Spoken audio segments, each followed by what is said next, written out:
Prosonic experience the finest UPVC windows and doors. 779997 79088. Karnataka ధర్మస్థలలో ఒక సఫాయి కార్మికుడు 100 మంది పైగా ఆడవాళ్లను 2014 వరకు 1998 నుంచి కూడా చాలా మందిని నేను ఆఖరి కార్యక్రమాలు చేశాను. అంటే వాళ్ళని తగలబెట్టాను, వాళ్ళని పూడ్చిపెట్టాను అని చెప్పటం. రీసెంట్గా ఇది ఇండియా మొత్తం కూడా స్ప్రెడ్ అయ్యి అతని మాటలు, అసలు ఏం జరిగింది, ఎందుకు అంతమంది ఎలా చనిపోయారు, ఎక్కడ చనిపోయారు, ఎవరు చంపారు అనేటువంటి క్వశ్చన్స్ రైజ్ అవుతూ ఉన్నాయి. ఈ సందర్భంగా మనతో మాట్లాడేందుకు లైవ్ కాల్లో అందుబాటులో ఉన్నారు ఏపీ హైకోర్టు నుంచి అడ్వకేట్ రజనీ గారు. ఒకసారి ఆమెతో మాట్లాడదాం. నమస్తే అండి రజనీ గారు. నమస్తే నిరుకుమార్ గారు.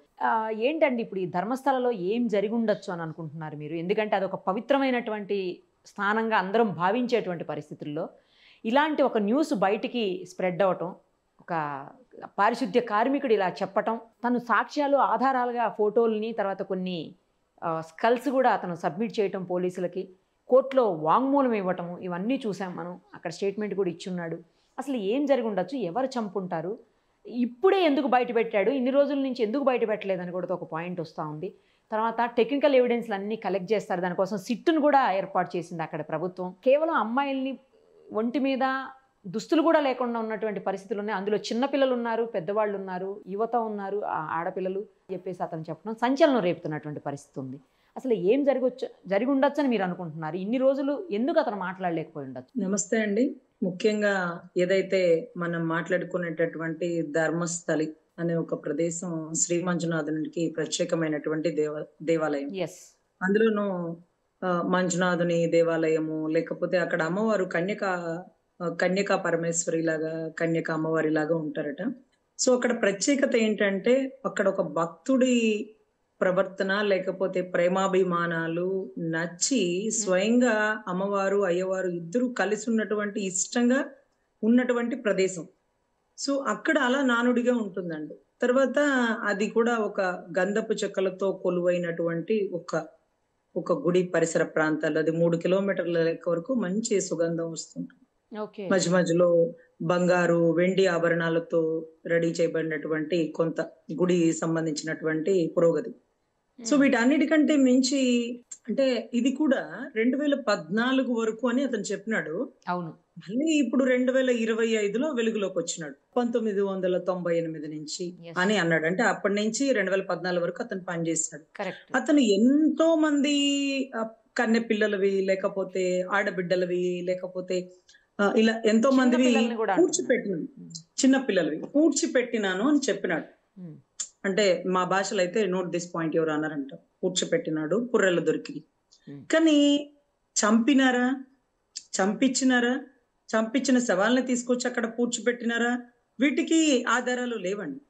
అంటే మనం కొంచెం వెనక్కి వెళ్ళి చూస్తే కాశీ పరిసర ప్రాంతాల్లో ఈ రోజుకి చనిపోయిన శవాల్ని తగలపెట్టే నానుడి అక్కడ ఉందండి. ఇప్పుడు మనకి ఆ అవకాశాలు లేక శ్మశానాలలో శివుడు బొమ్మ పెట్టుకుంటున్నాం. మీరు చూస్తుంటారు కదా, అన్ని శ్మశానాలలో శివుడు బొమ్మే ఉంటది. కానీ శివాలయాల దగ్గరలో కూడా చనిపోయిన వారిని కాల్చి పూడ్చి పెడుతుంటారు, అంటే కాలుస్తుంటారు అనేది మీకు తెలిసి ఉండాలి. ఎందుకంటే కాశీ మనం చూస్తుంటాం కాబట్టి. సో ఒకవేళ గతంలో ఏమన్నా అంటే కన్నె పిల్లలుగా చనిపోయిన వాళ్ళని ఒకవేళ శివాలయం పరిసర ప్రాంతాల్లో ఏమన్నా పూడ్చిపెడితే ఒకవేళ దేవుడు బ్లెస్సింగ్స్ ఉంటాయనో, లేకపోతే అలా కాశీ వచ్చి చచ్చిపోతేనే పుణ్యం అంటూ చాలా మంది కాశీకి వెళ్తున్నాము అంటూ కూడా మనం వింటుంటుంటాం కదా. సో ఇట్లా అక్కడ అసలు ఏం జరిగింది అనేది వెలుగులోకి రాలేదండి. అంటే నాకు తెలిసి 2023లో ఒక కేసు క్లోజ్ అయిందండి. అప్పుడు నాకు దీని గురించి కొంచెం ఇన్వెస్టిగేషన్ చేసుకుంటే ఆ పాప చాలా చిన్న బిడ్డ, ఆ బిడ్డని అతి దారుణంగా రేప్ చేసి చంపేసినారు. ఒంటి మీద బట్టలు లేకుండా విగత శవంలాగా పడేవేసినారు. సో ఇవంతా కూడా ప్రాపర్ ఇన్వెస్టిగేషన్ అప్పట్లో చేసినారండి. చేస్తే ప్రాపర్ ఇన్వెస్టిగేషన్ అంటే ఒక డెడ్ బాడీ దొరకగానే దాన్ని ఇమీడియట్ గా 72 గంటల్లో ఫారెన్సిక్ వాళ్ళకి సబ్మిట్ చేయాలి, లోపల దొరికినటువంటి స్పాన్ రిపోర్ట్స్. కానీ వాళ్ళు 12 రోజులు కూడా అతను సబ్మిట్ చేయలేదు. అక్కడ ఉండే ఒక సిఐ అధికారి, యోగేష్ అని ఒక అధికారి. సో అతని గురించి మేము అప్పుడు పూర్తిగా ఎంక్వైరీ చేసి ఎందుకు ఇలా చేస్తున్నారు, ప్రాపర్ ఇన్వెస్టిగేషన్ చేయాలి కదా, కర్ణాటక సంబంధించినటువంటి ఆ పరిసర ప్రాంతాల్లో సంబంధించినటువంటి డెడ్ బాడీలు ఏమన్నా క్లూస్ దొరుకుతాయేమో కదా అనుకుంటే 12 రోజులు నేను మర్చిపోయానని చెప్పాడు. తర్వాత వెంటనే సంతోష్ అని ఒక అతను అక్యూజ్డ్ ని పట్టుకొని ఇతనే అరెస్ట్ చేసేసినారు. ఇతనే అతను అమ్మాయిని చంపేసిందని అతనితో ఒప్పించేసినారు. మనం గనక మనం అంతకుముందు ఆయిషా మీరా హత్య కేసులో గనక సత్యం బాబుని ఎలాగా లోపలేసేసినారో అలాగా యోగేష్ అనే ఒక సిఐ గారు అప్పుడు సంతోష్ అనే ఒక అతన్ని లోపలేసినారు. తర్వాత ఎంక్వైరీ ఆఫ్టర్ ఎంక్వైరీ ఇవన్నీ తెలిసిన తర్వాత అతను కాదని తెలిసింది. బట్ ఇక్కడ సిఐడి, పోలీసు వారు, సిబిఐ అందరూ దర్యాప్తు చేసి ఇక దీంట్లో ఏమీ తేలో అన్నట్టుగా పక్కన పడేసి 2023లో ఇది వేస్ట్ ఆఫ్ టైం, ఈ కేసుని ఇన్వెస్టిగేట్ చేయడం వేస్ట్ ఆఫ్ టైం అని చెప్పి కేసు క్లోజ్ చేస్తారండి. మళ్ళీ ఇప్పుడు వెలుగులోకి అవి తీస్తా ఉన్నారు. అంటే ఇక్కడ ఏం జరుగుతుందంటే ఎవరో చంపి అక్కడ పూడ్చిపెట్టినారా, లేకపోతే అక్కడ వచ్చే ఆడబిడ్డల్ని చంపుతున్నారా? అసలు మీకు మదనపల్లి కేసు గుర్తుంది కదా నిరుపమ గారు, అప్పుడు మనం బాగా ఫీల్డ్ స్టడీ చేసినాం. జంట హత్యలు, ఒకే ఇంట్లో ఒక తల్లి ఇద్దరు బిడ్డలని ఒంటి మీద బట్టలు లేకుండా చంపేసింది, జుట్టు కొంతవరకు కత్తిరించి తర్వాత నోట్లో కొవ్వొత్తి లాంటివి పెట్టి కటిక ఉపవాసంతో ఆ బిడ్డలు చనిపోయారు. ఎందుకంటే కటిక ఉపవాసం ఎందుకన్నానంటే పోస్ట్ మార్టం రిపోర్ట్ నేను దగ్గర ఉండి చూసినాను కాబట్టి కడుపులో ఏమీ గానీ లేవు పాపం. వాళ్ళేమో అల్లటప్ప వాళ్ళు కాదు, వాళ్ళ అమ్మా నాన్న ఏమి పొలాలు చేసుకునే వాళ్ళు కాదు, హైలీ క్వాలిఫైడ్ ఒక పిహెచ్డి స్కాలర్స్, గోల్డ్ మెడలిస్ట్, మంచి కాలేజ్ లెక్చరర్స్, ఒక కాలేజ్ సంస్థాపకులు. అంటే ఎక్కడ జరుగుతుందో గుర్తుపెట్టుకోండి, ఇది వైష్ణవ దేవాలయంలో జరగదు, అమ్మవారి దేవాలయంలో జరగదు. దీన్ని ఏమంటారంటే క్షుద్ర పూజలు, రుద్ర పూజలు అని రెండు ఉంటాయి. మనము రుద్రుని పూజిస్తున్నాం అంటే శివుని ఉపాసన చేస్తాం, కానీ క్షుద్ర పూజలు అనేవి సపరేట్. అవి మనకి చేత కాదు, అవి మనం చేయలేము, చేసే పరిసర ప్రాంతాలు ఇవి కావు. కానీ శివుడు రమ్మన్నాడు, శివుడు చనిపోమన్నాడు, శివుడు నగ్నంగా చనిపోతే తనలో ఐక్యం చేసుకుంటానంటున్నాడు, శివోహం అంటూ కొంతమంది ఆడబిడ్డలని, కన్నె పిల్లల్ని, బాగా చదువుకున్న పిల్లల్ని ట్యాప్ చేస్తున్నారు. ఎంత ట్యాప్ చేసినారంటే ఆ ఇద్దరు బిడ్డల్లో ఒక బిడ్డ ఒక మంచి మ్యూజిక్ ప్లేయరు, ఒక బిడ్డ ఏమో మంచి ఐఏఎస్ కి ఐపీఎస్ కి కోచింగ్ అవుతున్నటువంటి పరిస్థితి, ఒక మంచి టాపర్ ఆ పాప చదువులు. అంటే వీళ్ళు ఈజీగా ట్యాప్ అయిపోతారనేమో. ఈ రోజు కూడా ఇలా వెళ్ళండి, ఆ దేవాలయం వెలుపల మీరు నగ్నంగా మీకు మీరు నిప్పంటించుకోండి, మీరు అగ్నిలో ఆహుతైపోండి, మీరు శివుడిలో ఐక్యమైపోండి అంటూ ఆ పిల్లల్ని ట్యాప్ చేస్తే చిత్తూరు, మదనపల్లి పరిసర ప్రాంతాల నుంచి చాలా మంది, నాట్ ఓన్లీ గర్ల్స్ అండి, బాయ్స్ కూడా, అందరూ కూడా ఇంట్లోంచి వెళ్ళి మాయమైపోతున్నారు. మాయమైపోతూ వాళ్ళ అమ్మగారికి ఒక మెసేజ్ పెడతారు. మెసేజ్ అంటే ఒక కాగితం మీద రాసిస్తారు, నేను శివుడిలో ఐక్యం అయిపోతున్నాను, రాగల మాస శివరాత్రి నుంచి నాకు బొమ్మకి దేవుడికి దీపం పెట్టినట్టు పెట్టాయమ్మా, నీ బిడ్డ ఇక శివుడిలో కలిసిపోతున్నాడు అని. అలాంటి మెసేజ్లు చాలా మంది తల్లిదండ్రులు ఆ మదనపల్లి కేసు నేను చేస్తుండగా ఎంతో మంది, అమ్మ మా బిడ్డ కూడా ఇలాగా శివుడిలో ఐక్యం అయిపోతానన్నారు. అసలు గుంటూరు పరిసర ప్రాంతాల్లో ఒక ఆవిడైతే నిత్యం శివుడు పూజలు చేసి మాకు తెలిసిన వాళ్ళు స్వయంగా చెప్పింది, ఆవిడ ఒకరోజు బావిలో దూకేసి చనిపోయిందంట, శివుడు ఐక్యం అయిపోతున్నానని. అంటే ఈ ట్యాపింగ్ అనేది ఎవరు చేస్తున్నారు, ఎవరు డైవర్ట్ చేస్తున్నారు? మన హిందూ ధర్మాల్ని కించపరుస్తున్నారా, అవమానపరుస్తున్నారా, అవహేళన చేస్తున్నారా? మన శివుడు ఒకవేళ నిజంగా మన దేవుడు మన శివుడు చనిపోమని చెప్తే ఫస్ట్ మెసేజ్ ఇచ్చేది అఘోరాలకి. అఘోరాలు నిజంగా వాళ్ళు అఘోరా అంటే అసలు మీరు అనుకుంటారేమో వాళ్ళకి బట్టలు లేకుండా బజార్లు అక్కడెక్కడో తిరిగేస్తుంటారని. వాళ్ళు హైలీ క్వాలిఫైడ్, చాలా డబ్బు ఆస్తి గలవారు. ఒక అఘోరానైతే నేను కాశీలో చూసినానండి, ఆయన కోసం చార్టెడ్ ఫ్లైట్ లో చాలా మంది ఫారిన్ డెలిగేట్స్ లాంటి వాళ్ళు వచ్చి ఆయన్ని కలిసి నమస్కరించుకొని వెళ్ళిపోతారు. సార్ ఆయన ఎవరు అని అక్కడ పక్కన ఉన్న ఆయన అడిగితే, ఆయన మా కంపెనీకి ఒక బిగ్ బాస్ లాగా ఉండేవారు, ఆయన శివైక్యం చెందాలని లేకపోతే శివుడి లీలలో పరిసర ప్రాంతాల్లో ఉండాలని ఆయన ఇక్కడే వచ్చి ఉండిపోతున్నారని ఒక ఫారినర్. వాళ్ళు అల్లటప్ప వ్యక్తులు కాదు. శివుడు చనిపోమంటే ఫస్ట్ వాళ్ళకి కదా చెప్తారు, మన బోటి వాళ్ళకి ఎందుకు చెప్తారండి? మనకంతా సంసార సుఖాలు, లేకపోతే ఆసన బంధకాలు, లేకపోతే అవి కావాలి ఇవి కావాలి, లేకపోతే ఇంకా మన లాంటి వాళ్ళని కోరుకోరు శివుడు, ఫస్ట్ కోరుకునేది వారినే. కానీ వారే చనిపోకుండా చావు పిలుపు వచ్చే వరకు శివ పూజల్లో, శివనామ స్మరణలో, జనసంచారానికి దూరంగా నిత్య తపస్సుతో ఉండే వాళ్ళకి లేని పిలుపు ఈ జనసంచారంలో ఉండే వాళ్ళకి రమ్మనిందా? ఇలాగ అగ్నికి ఆహుతైపోతే శివుడులో ఐక్యమైపోతారని ఎవరన్నా చెప్పినారా? ఆ చెప్పినోడెవడు? కావాలని ఆ దేవుడి మీద నిందలేపించడమే కదండి. సో ఇప్పుడు కూడా చుట్టూ 100 శవాలు దొరికినాయి. అది చంపేసినారా, చంపి ఎవరైనా పూడ్చిపెట్టినారా అంటే ఇప్పుడు ధర్మస్థలి వెళ్లే వాళ్ళకి మీరు వెళ్ళకండి, అక్కడ చంపేస్తారు ఆడపిల్లల్ని, చిన్న పిల్లల్ని నెగటివ్ గా ప్రచారం చేసేదానికోసం అది కూడా అంటున్నారండి. ఆ స్థలంకు ఉన్నటువంటి ప్రాముఖ్యతని, ప్రాధాన్యతని మొత్తం తగ్గించేందుకు ఏమన్నా కుట్ర జరిగిందని కూడా కొన్ని న్యూస్లు వస్తూ ఉన్నాయండి. 100% అండి. ఎందుకంటే గుడి చుట్టూ కెమెరాలుంటాయి. లేకపోతే గుడి చుట్టూ నిత్యం మనుషులుంటారండి. ఇప్పుడు మంచి కోసం ఏ గుడికైనా ఎళ్ళొచ్చు. కానీ ఒక ఇంట్లో కీడు జరిగితే నిద్ర చేయడానికి శివాలయంకే వెళ్ళాలి. సో, నిత్యం రాత్రి పగలు మనుషులుండే ఏరియా ఒక్క శివాలయమేనండి. నిత్యం ఉంటారు. ఇప్పుడు మా అమరావతి గుడిలో నిత్యం ఉంటారు. కాకాని గుడిలో నిత్యం ఉంటారు. ఎందుకంటే అక్కడ నిద్ర చేయాల. ఎందుకంటే ఇంట్లో తల్లిదండ్రులు చనిపోయినా, ఆడవాళ్ళు చనిపోయినా, ఎవరు చనిపోయినా దోష నివారణం అది. అంటే ఆ గుడి మూసి ఉన్నట్టే ఉంటుంది. కానీ నిత్యం ఆ గుడి మీద ఎప్పుడు ప్రజల కన్ను ఉంటుందండి. ఎందుకంటే రాత్రి నిద్రపోయే వాళ్ళు, పొద్దున ఉండేవాళ్ళు ఉంటుంటారు. ఆ పారిశుద్ధ కార్మికుడు చెప్పినట్టు ఒకవేళ విగత జీవులుగా పడి ఉన్న వాళ్ళని అక్కడ ఎవరో చంపి పూడ్చిపెట్టినారంటే ఏంటో కొన్ని కొన్ని పురాణాల్లోనండి. గరుడ పురాణమో మరే పురాణంలో కొన్ని కొన్ని పురాణాల్లో ఉంటది. కన్నె పిల్లగా చనిపోయిన వారిని ఎవరినైతే ఉంటారో వారిని శివుడికి పరిసర ప్రాంతాల్లో అంటే కాశీ మహాక్షేత్రాల్లో పూడ్చిపెట్టండి. ఆత్మలు చాలా బలమైనవి. అవి శవాల దగ్గర లేకపోతే శ్మశానాల దగ్గర అక్కడ ఇక్కడ పొలాల్లో అలా పూడ్చకండి. అవి కన్నెపిల్ల ఆత్మలు. వాటికి కొంచెం పవర్ ఉంటది అని నేను చాలా చోట్ల చదివినాను. కానండి ఇక్కడ కాశీ ఒక చిన్న పరిసర డౌట్ ఏంటంటే, ఇప్పుడు అలాంటిదేమన్నా చేస్తే వాళ్ళ సొంత మనుషులు పూడ్చిపెట్టుకుంటారు తప్ప, ఈ కార్మికుడికే ఇచ్చి, ఈ పారిశుద్ధ్య కార్మికుడికి ఇచ్చి అందరిని అతన్నే ఎందుకు పూడ్చమంటారనేది కూడా ఇక్కడ ఒక పాయింట్ కదా! అవునండి. అక్కడేమవుతుందంటే, ఇప్పుడు సపోజ్ మన కుటుంబంలో ఒక వ్యక్తి చనిపోయినారనుకోండి. మనం తీసుకెళ్ళి పూడ్చుకోవడానికి అక్కడ రూల్స్ అండ్ రెగ్యులేషన్స్ ఊరుకోరు. అంటే మీరెలా పూడుస్తారు? అది మనమే నాన్ బెయిలబుల్ అఫెన్స్ లాంటి కేసులనమాట. మళ్ళీ ఎక్కడంటే అక్కడ పూడ్చకూడదు. కాదండి. ఇంకొకటి కూడా అంటున్నాడు గదా! నువ్వు గనక ఈ విషయాలు ఎక్కడైనా ఇన్ని సంవత్సరాలు ఎందుకు చెప్పలేదంటే, ఎక్కడన్నా ఈ విషయాలు బయట పెడితే గనక నిన్ను కూడా చంపేస్తాము. ఇలాగే ఇప్పుడు ఆళ్ళని ఎలా చంపామో నిన్ను కూడా అలాగే చంపుతామని అన్నారని మాట చెప్తున్నాడు గదా! అవును. చెప్తున్నాడు. బట్ అది ఎంతవరకు నిజమనేది అందుకనే వాళ్ళు చెప్పినారండి. అంటే మాకు సంబంధించి కన్సర్న్ అంటే ఫింగర్ ప్రింట్ రిపోర్ట్ ఒకటి చాలా ఇంపార్టెంట్ అండి. Finger prints report, narcotics analysis, తర్వాత మైండ్ ప్లానింగ్ అంటే బ్రెయిన్ ప్లానింగ్ అనేది ఉంటది. ఇవన్నీ కూడా టెస్టులు చేస్తారు. అంటే అతను చెప్తుంది నిజమా? అబద్ధమా? అని. ఇంకొకటేంటంటే అక్కడ ఏ ఆశ్రమాలు లేవు. ఒక డౌట్‌ఫుల్ సస్పెక్టెడ్ ఏంటంటే గుర్తుపెట్టుకోండి. ఆశ్రమాలుండే పరిసర ప్రాంతాల్లో చాలా మంది ఆడబిడ్డలు, మగబిడ్డలు అక్కడికే వచ్చి ఆశ్రమాల్లో సేవలు చేసుకుంటామంటూ అక్కడ ఉంటుంటారు. కానీ ఇది ధర్మస్థలి అనే ప్రదేశము కేవలం ఒక గుడి లాంటిది.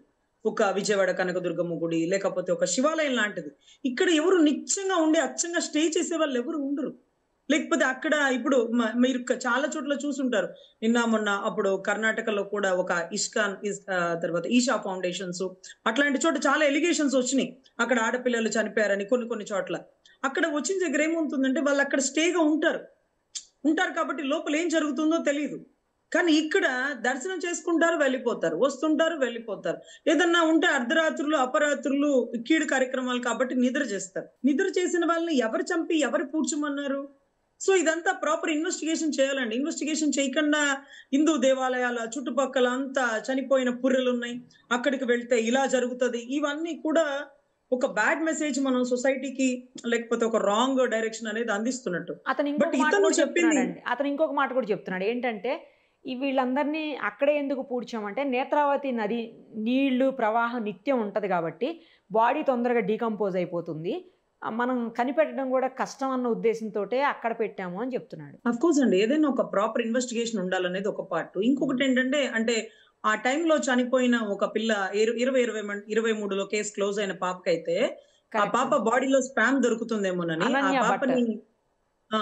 ఏవండి? అనన్య అండి అమ్మాయి పేరు. 2003లో ఒక మెడికో అక్కడికి వెళ్ళిన తర్వాత అమ్మాయి మిస్ సౌజన్య అయిపోయి ఉంటది. కనిపియలేదు అప్పటినుంచి. తర్వాత అవును. ఈ సౌజన్య అనే అమ్మాయి ఇద్దరు కూడా. సౌజన్య. అంటే ఇప్పుడు కేస్ ఇప్పుడు క్లోజ్ వాళ్ళ చేసింది పేరెంట్స్ కూడా సౌజన్య. బయటకొచ్చారండి. వాళ్ళ పేరెంట్స్ కూడా ప్రాపర్ ఇన్వెస్టిగేషన్ చేయండి. మా పిల్లలు కూడా అందులో ఉన్నారేమో డౌట్ ఉందని వాళ్ళు కూడా మాట్లాడుతున్నారు. సౌజన్య అనే కేస్ అయితే సౌజన్య, నేను అనన్య చూసున్నాను. ఇద్దరు కూడానండి.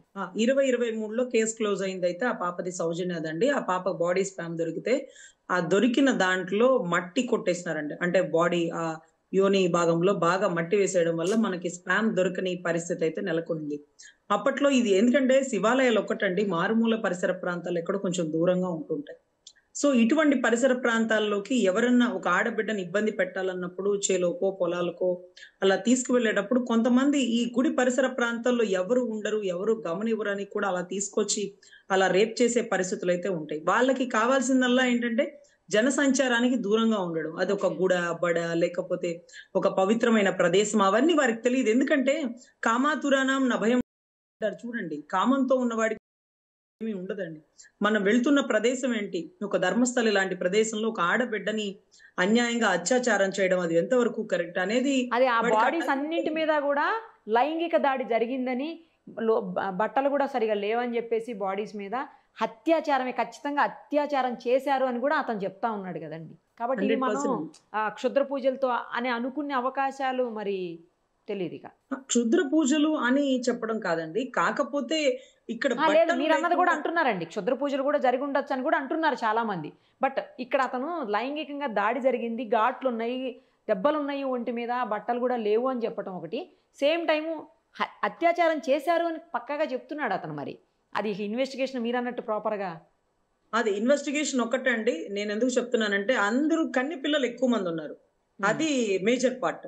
అందరూ పెళ్లి కాని పిల్లలే. పెళ్లి కాని పిల్లల్ని రేప్ చేయడం కోసం అంత దూరం తీసుకొచ్చినారా? వాళ్ళు ఈజీగా ట్యాప్ అయిపోతారు కాబట్టి వాళ్ళని సిటీలో ఎందుకు రేప్ చేయలేదు? ఎందుకు ఇంత దూరం తీసుకొచ్చినారు? ఇక్కడే ఎందుకు పూడ్చిపెట్టినారు? దాని ఆంతర్యం ఏంటి? ఇవన్నీ తవ్వే కొద్దీ లేదంటే అక్కడ ఏమన్నా బయట విజిటింగ్కి వచ్చిన వాళ్ళని ఏమన్నా పట్టుకున్నారా? అది కూడా చూడాల్సిన అవసరం ఉంది మనం. అంటే ఈ చనిపోయిన 100 మంది ఎవరు అనేది ఎవరికీ తెలియదండి. ఆ తెలియట్లేదు. ఊర్లో తప్పిపోయిన పరిసర ప్రాంతాల్లో ఒక 8 మంది, ఒక 10 మంది దాకా కంప్లైంట్ ఇవ్వనీకి వచ్చినారు. అంటే ఓకే. అప్పట్లో 2021లో మా పాప తప్పిపోయిందండి, కనపడలేదు, మిస్సింగ్ కంప్లైంట్ ఇచ్చినాము, డెడ్ బాడీ కూడా దొరకలేదు, తవ్వి చూడండి అంటే మీరు చెప్పినట్టుగా అక్కడ నేత్రావతి నది పరిసర ప్రాంతాలు కాబట్టి మోరోవర్ అక్కడ ఏదైతే డీకంపోజ్ అనేది కాదు కానీ ఆ మట్టిలో తొందరగా స్ప్రెడ్ అయిపోయి కలిసిపోవడం వల్ల ఎముకలు, బొయ్కలు వాటికి DNA చేయడం, అందులోనూ ఒక 4, 5 డెడ్ బాడీస్ దొరికితే అనుకోవచ్చు కానీ వందల్లో ఏ ఎముక ఏ DNA కి ఎవరిది అనేది సంబంధిత కూడా అనేది తెలియదు. కరెక్ట్ మీరు అన్నది. అవును. ఇప్పుడు కాకపోతే ఇప్పుడు ఎవరైతే ఇతను చెప్పినాడో ఇతని నార్కోటిక్స్ మాత్రం 100% అతని కన్సెంట్ మీద చేయాల్సింది. ఎందుకంటే అది కోర్ట్ ఆర్డర్ ఉంది. అతని కన్సెంట్ అయితేనే చేయాలి నార్కోటిక్స్ కానీ లేకపోతే మైండ్ కి సంబంధించినటువంటి ప్లానింగ్ మెసేజ్ కానీ ఇవన్నీ కూడా. So okay. వీటికి సంబంధించి ఫింగర్ ప్రింట్ మెసేజ్ ఇవన్నీ కూడా ఎలా అంటే అండి, నేను చెప్తుంది నిజం, మీరు నమ్మండి నా మాట. అవునా? అయితే నార్కోటిక్స్ కి రండి. నార్కోటిక్స్ లో మనం నిజం చెప్తున్నామా అబద్ధం చెప్తున్నామా అనేది క్లియర్ గా వస్తుంది. ఒకవేళ నిజమే అనుకోండి, అతను చెప్పింది 100% నిజమే. ఎవరు ఇలా ఇక్కడ ఈ పరిసర ప్రాంతాల్లో రేప్ చేసి చంపుతున్నారు అంటే అంటే రేప్ చేసి చంపడానికి ఈ ప్రదేశమే కుదిరిందా? ఇది అదే. ఎంత పెద్ద ధర్మస్థలే అండి. కరెక్ట్. అసలు ధర్మ సంస్థాపనార్థాయ యుగే అసలు ఆ స్లోగన్ ఆ ఏరియా మొత్తం ఎక్కువ స్ప్రెడ్డింగ్ ఉంటుందండి. ఎందుకంటే మేము కూడా అందరం అక్కడ వెళ్ళి అన్ని చూసి వచ్చిన వాళ్ళమే. ఆ పరిస్థితులు, ఆ పరిసర ప్రాంతాలు. శ్రీ మంజునాథ సినిమా కూడా తీసినప్పుడు మీరు చూసినారు కదా, కోటిలింగాలకు సంబంధించి మంజునాథుని పాద ధూళి తగిలినటువంటి ఆ పరిసర ప్రాంతాల్లో ఇలాగా పుర్రెలు చనిపోయిన వాళ్ళని ఎందుకు పూడుస్తున్నారు? లేకపోతే ఇక్కడే తీసుకొచ్చి రేప్ చేసి ఎందుకు చంపేస్తున్నారు? సో ఇవన్నీ కూడా వెలుగు తీయాలండి. కానీ ఈలోపు ఒక బ్యాడ్ మెసేజ్ అనేది స్ప్రెడ్ చేస్తున్నారు చాలా మంది. నేను అందుకనే మీకు సోషల్ మీడియాలో అదే చెప్పడానికి వచ్చినాను. ముఖ్యంగా ఈ శివాలయాల పరిసర ప్రాంతాల్లో ఆడబిడ్డలు మీరు వెళ్ళకండి, వెళ్తే ఏమైపోతుందో తెలియదు, దుష్ట శక్తులు ఇవన్నీ అని చెప్తున్నారండి. కానీ ఎక్కడ ఏ తప్పు ఉండదండి. ఇంటెన్షనల్ గా ఇది కుట్ర కోణంతో హిందూ మతం మీద విషం జిమ్ముతున్నారు. ఎందుకంటే తప్పు చేయడానికి చాలా ప్రదేశాలు ఉంటాయి, కానీ గుడి పరిసర ప్రాంతాలని అపవిత్రం చేయడం అనేది చాలా పాపం అండి. అందులోనూ ధర్మస్థలి కర్ణాటక సంస్థానం మొత్తానికి ఆయుపట్టు లాంటిది. అసలు ఆ నేత్రా నది ఒడ్డు అంటే ఆ పరిసర ప్రాంతాల్లో ఎప్పుడు శివాలయం ఉన్నా సరే ఆ పరిసర ప్రాంతాల్లో ఒక నదీ తీరం ఉందనుకోండి, అవును. ఆ పౌర్ణమి గడియల్లో ఈ నదీ తీరం శివుడి శక్తి రెట్టింపు అవుతుందండి. అందులోనూ శ్రీ మంజునాథుని లింగంతో పాటు మానవ శరీర ఉద్భావనం అనేది అక్కడ జరిగిన ప్రదేశం అది. సో అంత గొప్ప ప్రదేశం మీద ఈ రకంగా బురద జల్లడం, కన్నె పిల్లల శవాలు అక్కడ దొరికినాయి. అఫ్ కోర్స్ ఇతను ఇచ్చిన స్టేట్మెంట్ ప్రకారం వెలికి తీసి దీన్ని ఎవరు ఇట్లా చేస్తున్నారు? అందులోనూ ఇప్పుడు చెప్పట్లా 2014 వరకు చేసినాడట. అవును. 1998 నుంచి 2014 వరకు చేసినప్పుడు మధ్యలో ఎందుకు ఆపలేదు? ఎవరు చెప్తే చేశారు? ఇవన్నీ టెస్ట్ అనాలిసిస్ లో బయటకు వస్తే 2014 వరకు ఇతనితో చేపించిన వ్యక్తుల్ని వెలికి తీసి 100% పట్టుకోవాలండి. ఎందుకంటే వాళ్ళని రాష్ట్ర బహిష్కరణ చేసినా తప్పులేదు. ఎందుకంటే దేవుడి పరిసర ప్రాంతాలు పరిశుభ్రంగా ఉంచాలి, అపవిత్రం చెయ్యకూడదు అనే నినాదాలకి ఆఖరికి కన్నె పిల్లల్ని 12 ఏళ్ల పిల్లల్ని లేకపోతే అత్యాచారం చేపించి చంపడానికి అసలు నిజంగా అది మన నోటి మాటతో చెప్పలేమండి. కానీ నేను మదనపల్లి కేసు ఇన్సిడెంట్ చూసిన తర్వాత నుంచి శివుడు పేరు చెప్పి ఎవరన్నా ఇదిగో ఇలాగే శివోహం అయిపోవాలి, కన్నె పిల్లలుగా చచ్చిపోవాలనే పిచ్చి మాటలు చెప్తే మాత్రం మీరు వాళ్ళని తిరగదిప్పి కొట్టండి. చనిపోయిన తర్వాత శివుడిలో ఐక్యం అవుతారు, కానీ బతికుండగా ఎప్పుడు శివుడు చనిపోమని ఏ ఒక్కరికి సందేశం ఇవ్వరు. బలవన్మరణం చెందితే అవ్వరు అలాగా. అసలు ఆత్మార్పణ అంటే మీరు సూసైడ్ చేసుకున్నట్టే. అంతే కదా. ఆత్మ పైకి పోదండి. అది అక్కడ కొట్టుకులాడుతుంటది. కోరిక తీరని ఆత్మగా మిగిలిపోతుంది. మీరు అదేదో గుండెల్లో పడిపోతే శివుడు ఐక్యం అయిపోతారని వాళ్ళెవరో చెప్పిన మాటలు దయచేసి నమ్మకండి. నిత్యంగా శివుడు మీ కర్మని మీరు అనుసరించండి, కర్మానుసారం నా దగ్గరికి చేరండి. తర్వాత మీరు ఒంటరని ఎప్పుడు భావించకండి. మీరు చనిపోయిన తర్వాత ఒంటరని ఎప్పుడు భావించకండి.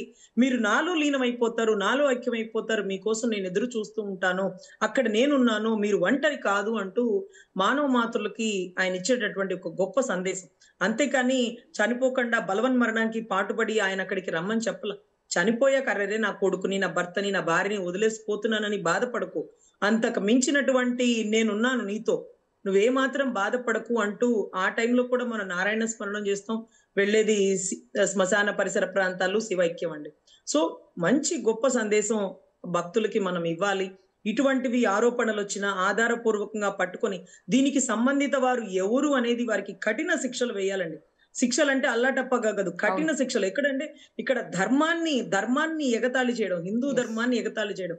సో ఖచ్చితంగా దీంట్లో ఫుల్ ఫ్లెడ్జ్డ్ గా మీరు ఎవిడెంటరీ పార్ట్ తీసుకురావాలి. అదే రకంగా కేసులు CBI, CID, time of investigation, waste of investigation అంటూ కొట్టేయకండి. ఒక కేసుని తవ్వి తీస్తే ఈ కేసు వెనకాల ఎన్ని కేసులు వెలుగులోకి వస్తాయో అప్పుడు తెలుస్తుంది. ఆ పిల్లని బలవంతంగా చంపేసిన వారు ఎవరు అనేది కూడా వెలుగులోకి రావాలి కదా. రైట్ అండి, చూద్దాం. Thank you so much. Thank you. Suman టీవీలో మీ పర్సనల్ అండ్ బిజినెస్ ప్రమోషన్స్ కోసం కింది నెంబర్కి కాంటాక్ట్ చేయండి.